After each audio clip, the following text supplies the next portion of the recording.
Hello बच्चों, Nikhil maths academy पे आप सभी का स्वागत है। देखिए, हमने हमारा जो टॉपिक चल रहा था वो ट्रायंगल चल रहा था। पिछली वीडियो में हमने सिमिलर और कॉन्ग्रुएंस ट्रायंगल के बारे में पढ़ा था कि सिमिलर ट्रायंगल क्या होता है, कॉन्ग्रुएंस ट्रायंगल क्या होता है। आज का जो हमारा टॉपिक है वो है एरिया ऑफ ट्रायंगल, यानी ट्रायंगल में जो एरिया ऑफ ट्रायंगल जो होता है, यानी इसमें टाइप्स के अंदर, और एरिया ऑफ ट्रायंगल क्या होता है, आज उन्हीं के बारे में पढ़ेंगे। तो यानी जो आज का हमारा टॉपिक है वो है area of triangle, area of triangle, area of triangle. तो देखिए, समझिए, देखिए हमारे पास क्या है, एक ट्रायंगल है ए बी सी, एक ट्रायंगल हो गया ए बी सी। तो देखिए, एरिया ऑफ ट्रायंगल फाइंड करने के लिए आपके पास एक तो बेस होना जरूरी है, एक हाइट होनी जरूरी है, यानी आधार और लंब या ऊंचाई वो होना जरूरी है, तभी आप एरिया ऑफ ट्रायंगल निकाल सकते हैं। या अगर आपके पास ट्रायंगल की तीनों साइड है तब आप एरिया ऑफ ट्रायंगल निकाल सकते हैं। ठीक है, तो देखिए मैं क्या बताया है कि आपके पास एरिया ऑफ ट्रायंगल निकालने के लिए एक तो बेस की ज़रूरत है और एक आपको किसकी ज़रूरत है, हाइट की ज़रूरत है, यानी एक आधार की ज़रूरत है और एक ऊंचाई की ज़रूरत है। तो देखिए मेरे पास यहाँ पे क्या है कि ए बी सी एक ट्रायंगल है। ठीक है, मुझे इसमें बेस चाहिए और हाइट चाहिए। तो देखिए मैं क्या काम करा, हमारे पास जो वर्टेक्स ए है, यानी जो शीर्ष ए है, शीर्ष ए से जो front of side B C है, यानी सामने वाली जो भुजा बी सी है, इस पे मैं परपेंडिकुलर डाल दिया, यानी लंब डाल दिया। तो देखिए मैं क्या काम करा, इससे इस पे क्या डाल दिया, लंब डाल दिया, जिसका नाम हमने टेक दिया यहाँ पर एम। ठीक है, जब बात समझ में आ रही है मैं क्या बोला है, आपके पास क्या है, एक ट्रायंगल है ए बी सी, मैं वर्टेक्स ए से सामने वाली साइड यानी बी सी पे लंब डाल दिया, यानी परपेंडिकुलर डाल दिया। और मैं आपको क्या बताया है, एरिया ऑफ ट्रायंगल फाइंड करने के लिए आपके पास बेस होना जरूरी है और हाइट होनी जरूरी है, यानी आधार होना जरूरी है और ऊंचाई होनी जरूरी है। तो इसलिए हमने क्या काम करा कि वर्टेक्स ए से सामने वाली भुजा यानी बी सी पे लंब डाल दिया, और ये जो ये लंब डल रहा है यही क्या है, हमारी ऊंचाई है। और जिस साइड पे लंब डलेगा, जिस साइड पे परपेंडिकुलर डलेगा, वही आपका क्या होगा, बेस होगा। आई बात आपकी समझ में? तो यानी यहाँ पे बेस कौन है, तो देखिए जिस साइड पे परपेंडिकुलर डला है वही तो बेस होगा। तो यानी बेस इसका मतलब आधार, तो आधार कौन है इसमें, बीसी। तो यानी बीसी जो है इसमें क्या है, बेस। बेस का मतलब क्या होगा, आधार। तो हमारे पास ये क्या है, आधार। और जिससे आप जो आपने परपेंडिकुलर डाला है यानी लंब डाला है वही क्या है, आपकी ऊंचाई, यानी इसका मतलब क्या है, हाइट। क्या है, हाइट। तो यानी आप इसे क्या बोल सकते हैं, ऊंचाई। इतनी बात आपके समझ में आई।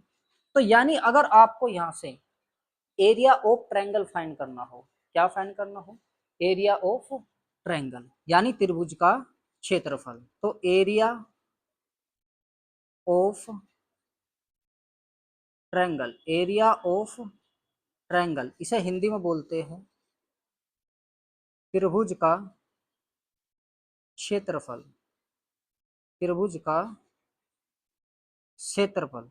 तो त्रिभुज का क्षेत्रफल क्या होता है, 1/2 बेस इंटू हाइट। क्या बताया मैं, 1/2 बेस इंटू हाइट। क्या होगा, 1/2 बेस इंटू हाइट। हिंदी में क्या बोलते हैं इसको, 1/2 आधार गुना ऊंचाई, 1/2 आधार गुना ऊंचाई। तो आप क्या मुझे इस ट्रायंगल में बता सकते हैं कि बेस कौन है और हाइट कौन है, तो आप बोलोगे कि 1/2 तो सेम है। अब आधार, आधार की बात आई है, यानी बेस की।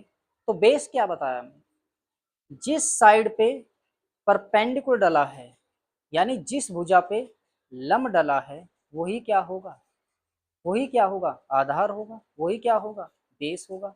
तो यानी यहाँ पर बेस कौन है, बीसी। क्यों, क्योंकि इसी पे क्या डला हुआ है, परपेंडिकुलर डला हुआ है। तो यानी इसका मतलब है आधार यानी बेस क्या है इसमें, बीसी मल्टीप्लाई ऊंचाई। ऊंचाई क्या बताई थी आपको, जो आपने परपेंडिकुलर डाला है वही क्या है, ऊंचाई है। तो ऊंचाई कौन है इसमें, ए एम। तो यानी आपने यहाँ पे क्या रखा, ए एम। तो ए एम क्या होगी आपकी ऊंचाई। तो यानी इसका मतलब क्या है, एरिया ऑफ ट्रायंगल जो है हमारे पास यहाँ से क्या आया, 1/2 बेस इंटू हाइट, यानी 1/2 आधार गुना ऊंचाई। यह बात आपकी समझ में आ रही है। लेकिन ये बात कब लगेगी, एरिया ऑफ ट्रायंगल यहाँ से कब निकलेगा, जब आपके पास बेस होगा, जब आपके पास क्या होगा, क्या होगा, हाइट होगी यानी ऊंचाई होगी। तो तभी आप क्या फॉर्मूला लगा सकते हैं, 1/2 बेस इंटू हाइट। जैसे कि भी देखिए मेरे पास एक ट्रायंगल है, दूसरा ट्रायंगल है, कौन सा triangle, right angle triangle, right angle triangle. Right angle triangle के बारे में क्या बताया था आपको, यानी इसका मतलब समकोण त्रिभुज, समकोण समकोण त्रिभुज, समकोण त्रिभुज क्या होता है, समकोण त्रिभुज भाई जिस ट्रायंगल में एक एंगल 90 डिग्री का होगा उसे ही आप क्या बोलते हैं, राइट एंगल ट्रायंगल बोलते हैं। यानी जिस त्रिभुज में एक कोण 90 अंश का होगा तो उसे आप क्या बोलते हैं, समकोण त्रिभुज बोलते हैं। तो देखिए मैं यहाँ पे क्या करा कि एक ट्रायंगल ले लिया, राइट एंगल ट्रायंगल, कौन सा ट्रायंगल, राइट एंगल ट्रायंगल, यानी त्रिभुज ए बी सी ये है। और मैं आपको बोलना चाहता हूँ उसमें हाइट क्या है, बेस क्या है। तो मुझे एक बात बताइए, ये राइट एंगल ट्रायंगल है यानी इसका मतलब है कि यहाँ पे 90 डिग्री है, यानी 90 अंश है, ठीक है। तो सबसे पहले तो राइट एंगल ट्रायंगल में ये बात पता रहनी चाहिए कि परपेंडिकुलर क्या होता है, हाइपोटेनियस क्या होता है, बेस क्या होता है, यानी आधार, यानी लंबकरण आधार क्या होता है। तो देखिए जो आपको ये ए बी दिखाई दे रहा है, ए बी साइड यानी भुजा, इसे बोलते हैं आप हिंदी में लंब, यानी इसका मतलब होता है परपेंडिकुलर, परपेंडिकुलर। परपेंडिकुलर के सामने का जो होता है वो होता है आपका कर्ण, यानी इसका मतलब होता है हाइपोटेनियस, यानी ये है कर्ण, जिसे आप क्या बोलते हैं, हाइपोटेनियस। क्या बोल देंगे, हाइपोटेनियस। अब बचेगा कौन, बेस, यानी इसका मतलब आधार। तो ये होता है आपका आधार, यानी इसका मतलब बेस, बेस यानी आधार।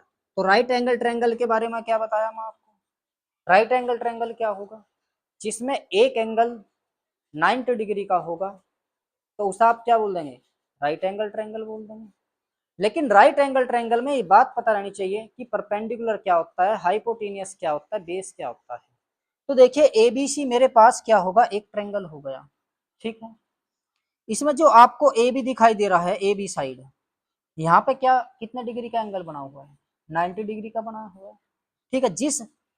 जिस साइड पे 90 डिग्री का एंगल बना हुआ होगा वो ही क्या होगा, परपेंडिकुलर यानी लंब। लंब के सामने का क्या होगा, हाइपोटेनियस, यानी इसका मतलब कर्ण। और जो बच गया क्या बचा है, आधार, यानी इसका मतलब बेस। तो ये क्या बन गया आपका, समकोण त्रिभुज बन गया, ठीक है। तो देखिए परपेंडिकुलर और भैया आधार यानी इसका मतलब कर्ण, इसी से ही आपकी एक थ्योरम बनती है। और वो थ्योरम क्या होती है, पाइथागोरस थ्योरम, ठीक है। यानी इसका मतलब पाइथागोरस प्रमेय क्या होती है, पाइथागोरस थ्योरम, पाइथागोरस प्रमेय क्या होती है, पाइथागोरस प्रमेय। तो पाइथागोरस थ्योरम क्या होती है, तो इस बात को समझिए। देखिए सबसे पहले आप क्या काम करिए, कर्ण यानी इसका मतलब है हाइपोटेनियस, इसका स्क्वायर कर लीजिए, ठीक है। तो यानी आपने क्या काम करा, कर्ण का स्क्वायर करा, इक्वल टू, यहाँ पे क्या दिखाई दे रहा है, लंब यानी परपेंडिकुलर, यानी लंब का स्क्वायर करिए। इसके बाद प्लस क्या है, आधार, तो आधार का स्क्वायर करिए। यानी जो ये फॉर्मूला बना है हमारा, ये क्या होता है आपका, पाइथागोरस थ्योरम फॉर्मूला होता है। तो यानी पाइथागोरस थ्योरम क्या कहती है राइट एंगल ट्रायंगल में, कि अगर आप किन्हीं दो साइड का मतलब परपेंडिकुलर और बेस, अगर आप इन दोनों का स्क्वायर करके प्लस करते हैं, तो यानी थर्ड साइड होती है क्या, कर्ण यानी हाइपोटेनियस, वो इसके स्क्वायर के क्या होती है, इक्वल होती है। तो उसे ही आप क्या बोलते हैं, क्या बोलते हैं, पाइथागोरस थ्योरम बोलते हैं। यह बात आपकी समझ में आ रही है। मैं क्या बताया है कि देखिए, अगर आपके पास परपेंडिकुलर का स्क्वायर है, देखिए मैं सर इंग्लिश में भी लिख दूं, कर्ण, कर्ण का मतलब हाइपोटेनियस यानी इसका मतलब h का स्क्वायर, परपेंडिकुलर लंब, लंब का मतलब परपेंडिकुलर यानी पी का स्क्वायर, प्लस आधार, आधार यानी इसका मतलब बेस, बेस का स्क्वायर। आ रही है बात समझ में? तो इसे आप क्या बोलते हैं, पाइथागोरस प्रमेय बोलते हैं। ठीक है, तो देखिए इसी से एक कंडीशन बनी है, क्या कंडीशन बनी है, जब मैं आपको ट्रायंगल की कंडीशन समझाई थी, जब मैं आपको ट्रायंगल की कंडीशन समझाई थी, क्या कंडीशन समझाई थी कि ट्रायंगल बनने की रिक्वायरमेंट क्या है, कि आप किन्हीं भी दो साइड को ऐड करिए तो थर्ड साइड से क्या आनी चाहिए, बड़ी आनी चाहिए, या किन्हीं भी दो साइड को ऐड करिए वो तीसरी के बराबर नहीं आनी चाहिए, या किन्हीं भी दो साइड को ऐड करिए वो थर्ड साइड से छोटी नहीं आनी चाहिए। ये ट्रायंगल की रिक्वायरमेंट थी। फिर पिछली उस वीडियो में आपको मैं ये भी बात बताई थी कि जब हम राइट एंगल ट्रायंगल को पढ़ेंगे तो वहां से हमें एक कंडीशन के बारे में और पता चलेगा, और वो उस कंडीशन के बारे में क्या पता चलेगा, कि देखिए अगर आप यहाँ पे किन्हीं भी दो साइड का स्क्वायर करते हैं, अगर आप यहाँ पे किन्हीं भी दो साइड का स्क्वायर करते हैं, और वो साइड कौन कौन सी है, परपेंडिकुलर और क्या, बेस, यानी इसका मतलब है लंब और आधार, अगर आप उन दोनों का स्क्वायर करते हैं तो स्क्वायर करने के बाद वो थर्ड साइड के इक्वल आना चाहिए, क्या आना चाहिए, थर्ड साइड के इक्वल आना चाहिए, यानी हाइपोटेनियस के इक्वल आना चाहिए उसके स्क्वायर के। ठीक है, तो तभी क्या है, राइट एंगल ट्रायंगल बने। लेकिन अगर आप ट्रायंगल में किन्हीं भी दो साइड को ले लीजिए, ये तो यहाँ पर राइट एंगल ट्रायंगल की बात है, अगर आप ट्रायंगल में किन्हीं भी दो साइड को ले लीजिए, अगर आप दो साइड का स्क्वायर करते हैं और वो थर्ड साइड से अगर स्क्वायर के अगर छोटा आता है, तो तब भी आपका ट्रायंगल नहीं बनेगा। एक कंडीशन ये आया पे, कैसे भी, देखिए भाई मेरे पास क्या है कि एक ट्रायंगल है, ये है ए बी सी, ये ट्रायंगल है। ठीक है, यहाँ पे मैं आपको अगर बोलूं कि इसमें पाइथागोरस प्रमेय यूज करिए, तो आप कैसे करेंगे, कि सबसे पहले आप बोलोगे हाइपोटेनियस का स्क्वायर इक्वल टू परपेंडिकुलर का स्क्वायर प्लस बेस का स्क्वायर। हाइपोटेनियस कौन है इसमें, देखिए यही तो है ना, ए सी, तो यानी आप ए सी का स्क्वायर करिए। परपेंडिकुलर कौन है इसमें, ए बी, तो ए बी का स्क्वायर करिए। बेस, बेस कौन है इसमें, बी सी, तो आप बी सी का स्क्वायर करिए। तो यानी राइट एंगल ट्रायंगल की कंडीशन क्या है, क्या कंडीशन है, कि किन्हीं भी दो साइड को स्क्वायर, किन्हीं भी दो साइड का स्क्वायर करिए यानी परपेंडिकुलर बेस का, तो वो अगर आप हाइपोटेनियस का स्क्वायर करते हैं तो वो इक्वल आता है, तभी आप उसे राइट एंगल ट्रायंगल बोल सकते हैं। तो कभी कभार क्या होता है, आपके पास क्या दे रखे है कि साइड दे रखी है, ठीक है, और साइड दे रखी और आपसे बात बोलेगा कि बताइए इनमें से कौन सा ट्रायंगल यानी कौन सा त्रिभुज जो है वो राइट एंगल ट्रायंगल है, तो आप कैसे पता करेंगे। तो क्या बताया मैं आपको, कि परपेंडिकुलर और क्या बेस, उन दोनों का स्क्वायर करिए प्लस करिए, इसके बाद जो थर्ड साइड है कौन, हाइपोटेनियस, उसका स्क्वायर करिए। अगर वो दोनों इक्वल आते हैं तो उसका मतलब क्या है, राइट एंगल ट्रायंगल है, अगर नहीं इक्वल आते हैं तो राइट एंगल ट्रायंगल नहीं है। जैसे कि एग्जांपल देखिए, एग्जांपल लिया मैं, आपको बोला कि एक ट्रायंगल है, ठीक है, एक की साइड तो क्या है, 3 है, एक की साइड क्या है, 4 है, एक की साइड क्या है, 5 है। ठीक है, आपसे बोला कि बताइए क्या ये राइट एंगल ट्रायंगल है, क्या ये समकोण त्रिभुज है, तो आप कैसे पता करेंगे। तो देखिए सबसे पहला आपका काम क्या होगा, अगर कोई भी ट्रायंगल की साइड दे रखी है तो उन साइड को पहले असेंडिंग ऑर्डर यानी आरोही क्रम में लिख लीजिए। जैसे कि मैं ऑलरेडी यहाँ पे आरोही क्रम में लिख रखा है 3, 4, 5, ठीक है। तो आप 3, 4 इनमें से कोई सा भी बेस और परपेंडिकुलर मान लीजिए, ठीक है। और थर्ड साइड जो है यानी करंट वो सबसे बड़ी साइड होती है। तो यानी इसका मतलब क्या है, क्या बताया हम आपको कि सबसे पहले आप क्या काम करिए, जो आपके पास छोटी साइड दे रखी है उन दोनों का स्क्वायर करिए, यानी 3 का स्क्वायर, इसके बाद 4 का स्क्वायर, प्लस करिए दोनों को, इसके बाद इक्वल टू किसका स्क्वायर करेंगे आप, 5 का स्क्वायर। तो अगर आप 3 का स्क्वायर करते हैं तो 9, 4 का स्क्वायर 16, 5 का स्क्वायर करेंगे 25, 9 एंड 16 25 इक्वल टू 25। ये तो इक्वल आ रहा है। अगर इक्वल आता है यानी बराबर आता है तो कौन सा ट्रायंगल है, कौन सा त्रिभुज है, समकोण त्रिभुज है, ठीक है। कौन सा त्रिभुज होगा, समकोण त्रिभुज होगा। लेकिन अगर ये इक्वल ना आते तो क्या आप बात बोल देते कि ये ट्रायंगल है, राइट एंगल ट्रायंगल, नहीं बोलते। जैसे कि एग्जांपल मैं आपको बोला एक साइड 3 है, एक साइड 4 है, एक साइड क्या है 1 है, ठीक है। एक साइड क्या है 3 है, एक 4 है, एक 1 है, 1 नहीं यहाँ पे 2 लीजिए, ये है। आपसे बोला कि बताइए क्या ये राइट एंगल ट्रायंगल है, कैसे पता करेंगे। सबसे पहला मैं आपको क्या बताया कि उसे असेंडिंग, जो आपके पास साइड दी है उसे असेंडिंग ऑर्डर में लिख लीजिए साइड।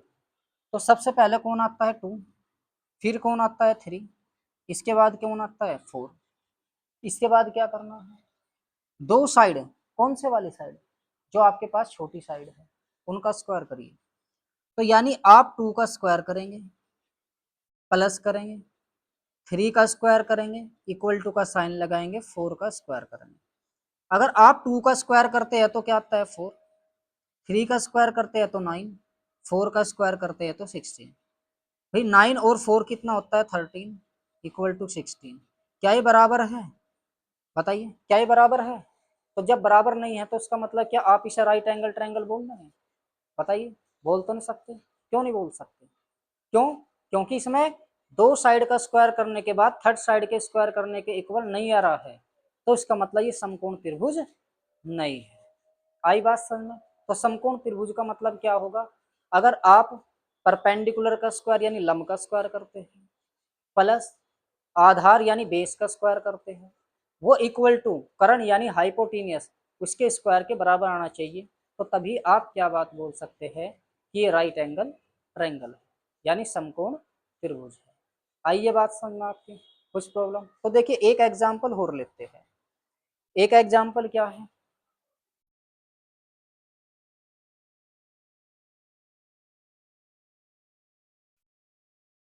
देखिए हमारे पास एक साइड तो है 7, एक साइड है 24, एक साइड है क्या 25।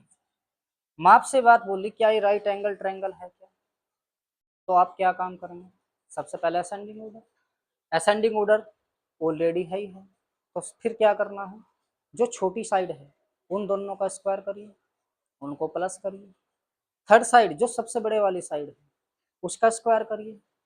अगर वो दो दो साइड के स्क्वायर के इक्वल आती है तो इसका मतलब क्या है, राइट एंगल ट्रायंगल है। अगर नहीं इक्वल आती है तो राइट एंगल ट्रायंगल नहीं है। तो आप यहाँ पे क्या काम करेंगे, सबसे पहले स्क्वायर करेंगे 7 का, इसके बाद आप क्या काम करेंगे 24 का स्क्वायर करेंगे, इक्वल टू 25 का स्क्वायर करेंगे। अगर आप 7 का स्क्वायर करते हैं तो क्या आता है 49, 24 का स्क्वायर करते हैं तो 576, 25 का स्क्वायर करते हैं तो कितना आता है 625 यानी 625। अब अगर आप इनको ऐड करते हैं, अगर आप 49 और क्या 576 को ऐड करते हैं तो कितना हो जाएगा, 9 6 ये 15 2 और कितना 6 यानी 625 आ रहा है, कितना आ रहा है 625। तो इसका मतलब है कि 625 इक्वल टू 625, यानी इसका मतलब है 625 और कितना है 625। तो इसका मतलब क्या है, क्या है इसका मतलब, राइट एंगल ट्रायंगल है, यानी इसका मतलब समकोण त्रिभुज है। बताइए बात समझ में आ रही है, कुछ प्रॉब्लम। तो क्या बताया मैं दोबारा से फिर समझ लीजिए, राइट एंगल ट्रायंगल यानी समकोण त्रिभुज कब क्या हो, कब होगा, जब आपके पास ट्रायंगल की साइड दी होगी और आपसे बोले कि बताइए इनमें से कौन सा राइट एंगल ट्रायंगल समकोण त्रिभुज है, तो क्या काम करिए, सबसे पहले उनकी साइड को असेंडिंग ऑर्डर में लिख लीजिए, यानी आरोही क्रम में लिख लीजिए। आरोही क्रम में लिखने के बाद जो आपके पास स्मॉल साइड है यानी सबसे छोटी भुजा है, उन दोनों का स्क्वायर करिए, उन दोनों को प्लस करिए। जो सबसे बड़ी साइड है उसका स्क्वायर करिए। अगर वो दोनों का स्क्वायर करके थर्ड साइड के स्क्वायर करने के बाद अगर इक्वल आते हैं तो इसका मतलब राइट एंगल ट्रायंगल है, समकोण त्रिभुज है। अगर इक्वल नहीं आते हैं तो आप ये बात बोल सकते हैं कि वो राइट एंगल ट्रायंगल नहीं है। बताइए समझ में आएगा आपको कुछ प्रॉब्लम? तो राइट एंगल ट्रायंगल आपकी समझ में आ गया कि राइट एंगल ट्रायंगल क्या होता है। ठीक है, अब इसके बाद क्या है कि देखिए अगला जो हमारा इसी में ही टॉपिक है, इसी में ही वो अगला टॉपिक क्या है कि टॉपिक देखिए क्या टॉपिक तो सेम ही है, लेकिन इसमें रिक्वायरमेंट बताई थी कि अगर आप दो साइड को ऐड करते हैं तो थर्ड साइड से क्या आनी चाहिए, बड़ी आनी चाहिए। तो अगर आपके पास कोई ट्रायंगल है, ठीक है, तो देखिए समझाता हूं आपको कैसे है। जैसे कि आपके पास कोई ट्रायंगल होगा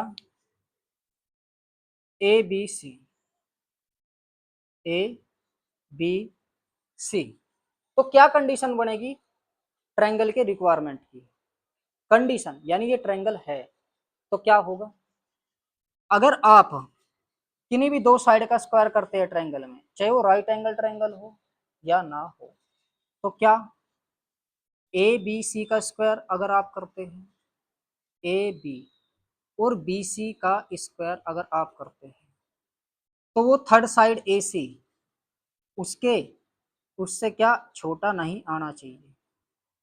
इक्वल तो आ सकता है भाई, इक्वल तो आ सकता है। यानी कि अगर आपने ट्रायंगल में क्या काम करा कि दो साइड का स्क्वायर करा, उन्हें प्लस करा, तीसरी साइड का आपने स्क्वायर करा, ठीक है, और वो जो दो साइड का स्क्वायर आया है कि वो थर्ड साइड के स्क्वायर से छोटा आ जाए, नहीं वो ऐसा नहीं होगा। अगर आता है तो वो ट्रायंगल नहीं है। जैसे एग्जांपल मैं यहाँ पे क्या करा कि एक वन लिया, एक टू लिया और एक क्या लिया, फाइव ले लिया, ठीक है, नहीं ये तो ट्रायंगल ही नहीं बनेगा। यहाँ पे आप क्या काम करिए, सिक्स ले लीजिए, वन सिक्स और फाइव, ये भी ट्रायंगल नहीं बनेगा। तो यहाँ पे आप क्या लीजिए, फोर ले लीजिए, ठीक है, ट्रायंगल है ये। फिर सबसे पहले तो यही बात समझ में आनी चाहिए ना, क्या ट्रायंगल है, बता सकता है कोई ये ट्रायंगल है? वन साइड है, सिक्स है, फोर है, क्या ट्रायंगल है? बताइए क्या ट्रायंगल है ये? अरे अभी तो बताया है कि किन्हीं भी दो साइड को ऐड करिए तो वो थर्ड साइड से क्या आना चाहिए, बड़ी आनी चाहिए, तो तभी तो ट्रायंगल बनता है। अरे देखना यहाँ पे वन और फोर है, वन और फोर है, वन और फोर ऐड करना, फाइव है। अरे थर्ड साइड से तो छोटी आ रहा है, तो क्या ट्रायंगल है? नहीं है भी। तो यहाँ पे ये कंडीशन एक बार अप्लाइड करके देखिए। फिर भी ए बी क्या है यहाँ पे, वन, तो वन का स्क्वायर, बी सी क्या है, फोर, फोर का स्क्वायर सिक्सटीन, ए सी क्या है, सिक्स, सिक्स का स्क्वायर। अब देखना वन का स्क्वायर वन और फोर का स्क्वायर आपने कर दिया सिक्सटीन, सिक्स का स्क्वायर थर्टी सिक्स, ये क्या आता है सेवनटीन, ये आएगा थर्टी सिक्स। देखना दो साइड का स्क्वायर करा, थर्ड साइड से स्क्वायर से क्या आ रहा है, छोटा आ रहा है, तो क्या ट्रायंगल बनेगा? नहीं बनेगा ट्रायंगल। आ रही है बात समझ? तो यानी इसका मतलब क्या है कि ट्रायंगल में अगर आप किन्हीं भी दो साइड का स्क्वायर करते हैं और तीसरी साइड के स्क्वायर करते हैं, तो दो साइड का स्क्वायर जो है तीसरी साइड के स्क्वायर से छोटा नहीं आना चाहिए, तो तब भी क्या होगा, तब क्या होगा, वो ट्रायंगल नहीं बनेगा। इक्वल आता है तो राइट एंगल ट्रायंगल। ठीक है, ये बात समझ में आ रही है? बताइए कुछ प्रॉब्लम? तो राइट एंगल ट्रायंगल आपको समझ में आ गया। अगला टॉपिक क्या है हमारा, देखिए अगला टॉपिक क्या है ट्रायंगल में, क्या देखिए आपको एरिया ऑफ ट्रायंगल के बारे में बताया कि फॉर्मूला क्या होगा, one upon two base into height. Right angle triangle में बताया आपको कि कैसे फॉर्मूला लगेगा 1/2 बेस इंटू हाइट। लेकिन देखिए ये तो कंडीशन वहां पे है जहां पे आपके पास क्या है, परपेंडिकुलर और बेस यानी आधार और ऊंचाई दे रखी है। लेकिन सपोज करिए आपके पास ये ट्रायंगल है ए बी सी, ए के सामने की साइड ए, बी के सामने की साइड बी, सी के सामने की साइड सी, ये है भाई। मैं दो साइड का इसमें स्क्वायर किया, थर्ड साइड के स्क्वायर के इक्वल नहीं आ रहा है, तो इसका मतलब क्या है, वो राइट एंगल ट्रायंगल नहीं है। तो जब राइट एंगल ट्रायंगल नहीं है तो हमें तो एरिया ऑफ ट्रायंगल फाइंड करना है। तो फिर कैसे फाइंड करेंगे, तो देखिए हमारे पास एक फॉर्मूला होता है हीरोन्स फॉर्मूला। क्या होता है, हीरोन्स फॉर्मूला, जिससे कि हम एरिया ऑफ ट्रायंगल निकाल सकते हैं। तो सबसे पहले क्या काम करना है, देखिए समझिए।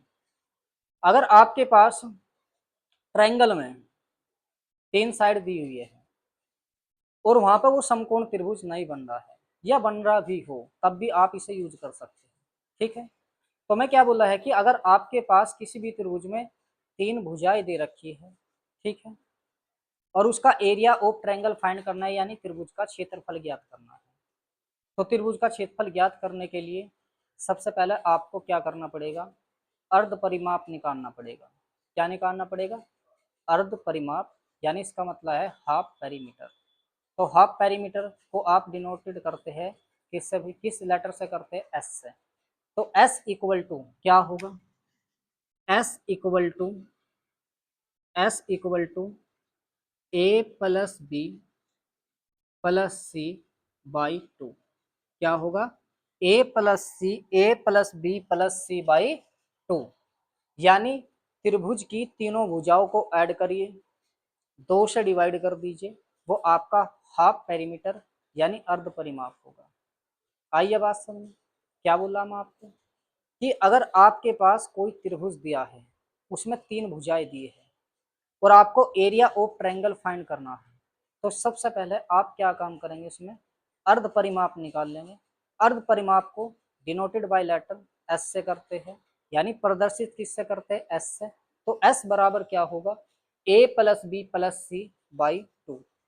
और इसके बाद आप हीरोन्स फॉर्मूला लगाएंगे, और वो हीरोन्स फॉर्मूला क्या होता है, यानी area of triangle, area of triangle क्या फॉर्मूला होगा, अंडर रूट, अंडर रूट सबसे पहले आप लिखेंगे एस, ब्रैकेट में एस माइनस ए, ब्रैकेट बंद, इसके बाद मल्टीप्लाई में ही एस माइनस बी, इसके बाद ब्रैकेट में ही एस माइनस सी। तो ये क्या होगा, आपका एरिया ऑफ ट्रायंगल, यानी इसका मतलब होगा त्रिभुज का क्षेत्रफल। क्या होगा, त्रिभुज का क्षेत्रफल। क्या बात आपकी समझ में आई, बताइए कुछ प्रॉब्लम। देखिए दोबारा से फिर समझिए मैं क्या बताना चाहता हूँ। अगर आपके पास ट्रायंगल में तीन साइड दी है, ठीक है, उसका आपको एरिया ऑफ ट्रायंगल फाइंड करना है, तो सबसे पहले आपको क्या फाइंड करना है, अर्ध परिमाप। क्या फाइंड करना है, अर्ध परिमाप, जिसे आप क्या बोलते हैं, हाफ पेरीमीटर। क्या बोलते हैं, हाफ पेरीमीटर, ठीक है, जिसे denoted by letter S. S equal to क्या होगा, A plus B plus C by two. इसके बाद आप क्या लगाएंगे, एरिया ऑफ ट्रायंगल यानी हीरोन्स फॉर्मूला। क्या होगा, under root S, S minus A, S minus B, S minus C, ये आपका एरिया ऑफ ट्रायंगल आ जाएगा। ठीक है, देखिए एक एग्जाम्पल से करते हैं। एग्जाम्पल क्या है,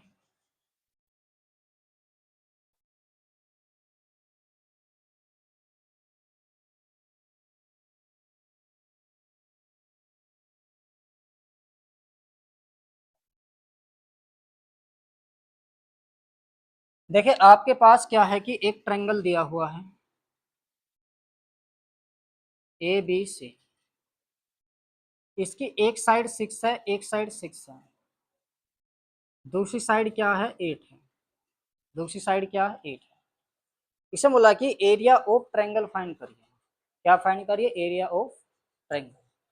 तो सबसे पहले ये बात चेक करिए, क्या ये राइट एंगल ट्रायंगल है? आप 6 का स्क्वायर करेंगे, 6 का स्क्वायर करेंगे, दोनों को प्लस करेंगे, फिर थर्ड साइड 8 का स्क्वायर करेंगे, तो राइट एंगल ट्रायंगल नहीं बनेगा। तो जब राइट एंगल ट्रायंगल नहीं बनेगा तो तभी तो आपको क्या बताया है, हीरोन्स फॉर्मूला लगेगा। वहीं से ही आप क्या फाइंड कर सकते हैं, एरिया ऑफ ट्रायंगल फाइंड कर सकते हैं। तो एरिया ऑफ ट्रायंगल में सबसे पहले आपको क्या बोला है, एस फाइंड करना है। एस का मतलब क्या होगा, हाफ पेरीमीटर। तो हाफ पेरीमीटर यानी इसका मतलब है, इसमें ए साइड कोई सी मान लीजिए, ए इक्वल टू है 6, बी इक्वल टू है 6, सी इक्वल टू क्या है 8। सबसे पहले आपको क्या फाइंड करना है, एस। एस का मतलब है कि हाफ पेरीमीटर क्या होगा, A plus B plus C by 2। A क्या है 6, बी क्या है 6, सी क्या है 8 बाई 2। देखिए आप इन्हें अगर आप ऐड करेंगे 6 6 और 12 12 8 20, 20 को अगर आप 2 से डिवाइड करेंगे तो कितना आएगा 10। यानी हमारे पास एस की वैल्यू क्या आई है, 10 आई है। यानी हाफ पेरीमीटर हमारा क्या है 10। अब इसके बाद लिखेंगे area of triangle. Area of triangle यानी इसका मतलब है त्रिभुज का क्षेत्रफल। क्या बताया है त्रिभुज का क्षेत्रफल आपको, फॉर्मूला भी यहाँ पे क्या, S, S minus A, S minus B, S minus के सी। अब वैल्यू पुट कर दीजिए यहाँ पे। तो बताइए एस, एस की वैल्यू आपके पास कितनी है 10, एस की वैल्यू कितनी है 10, ए की वैल्यू क्या है 6, एस की वैल्यू क्या है 10, बी की वैल्यू क्या है 6, एस की वैल्यू कितनी है 10, सी की वैल्यू क्या है 8। अब इसे माइनस करिए, देखिए 10,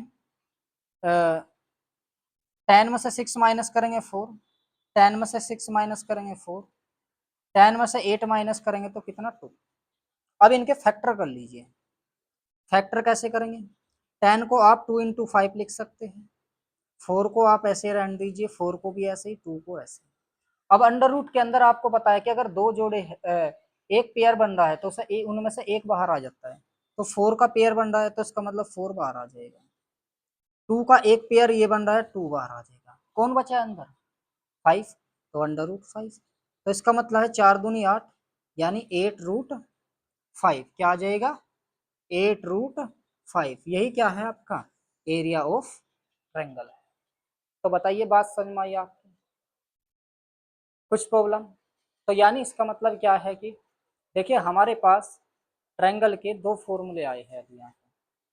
क्या फॉर्मूले आए हैं, एक तो क्या 1/2 बेस इंटू हाइट, दूसरा क्या फॉर्मूला आया है under root S, S minus A, S minus B, S minus C. तो देखिए अगली वीडियो में जो आपको एरिया ऑफ ट्रायंगल मिलेगा वो मिलेगा आपको इक्विलेटरल ट्रायंगल।